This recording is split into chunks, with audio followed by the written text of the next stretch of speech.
Assalamu alaikum warahmatullahi wabarakatuh. Alhamdulillah, alhamdulillah wassalatu wassalamu ala sayyidina Muhammad wa ala alihi wa sahbihi ajma'in. Amma ba'd. இன்று நான் பேசப்போன தலைப்பு பெற்றோரின் சிறப்பு.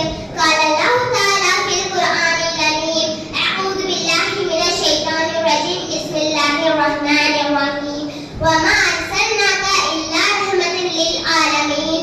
வீடு என்பது மண்ணாலும் கற்களாலுமானது. குடும்பம் என்பது அன்பாலும் பாசத்தினாலுமானது.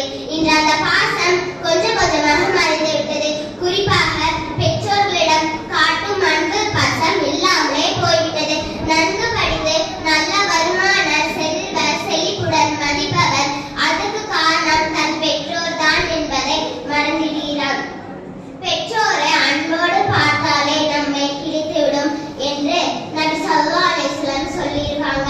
நபி ஸல்லல்லாஹு அலைஹி வஸல்லம் சொல்லியிருக்காங்க, அல் ஜன்னத்து தஹ்தா அக்தமில் உம்ஹாதி. தாயின் பாதங்களுக்கு சொர்க்கம் உள்ளது. ரிலா ரப்பி ஃபில் ரிலல் வாலிதி.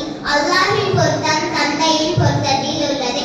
பெற்றோரை அன்போடு பார்த்தாலே நம்மை கிடைத்துவிடும் என்று நபி ஸல்லல்லாஹு அலைஹி வஸல்லம் சொல்லியிருக்காங்க. அப்போது ஒரு சஹாபி ஒரு நாளைக்கு 100 முறை பார்த்தாலுமா என்று கேட்டார். ஆம், 100 ஹஜ் செய்தாலே கிடைக்கும் என்று நபி ஸல்லல்லாஹு அலைஹி வஸல்லம் கூறினார்கள். பெற்றோரை அன்போடு பார்த்தால்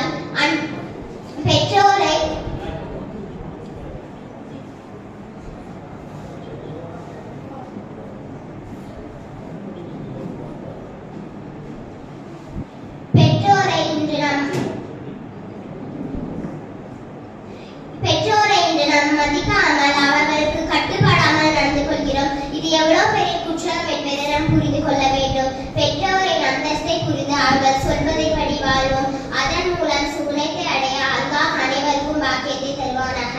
ஆமீன். அஸ்ஸலாமு அலைக்கும் வரஹ்மத்துல்லாஹி வபரகாத்துஹு. வ அலைக்கும் அஸ்ஸலாம் வரஹ்மத்துல்லாஹி வபரகாத்துஹு. அல்ஹம்துலில்லாஹ்.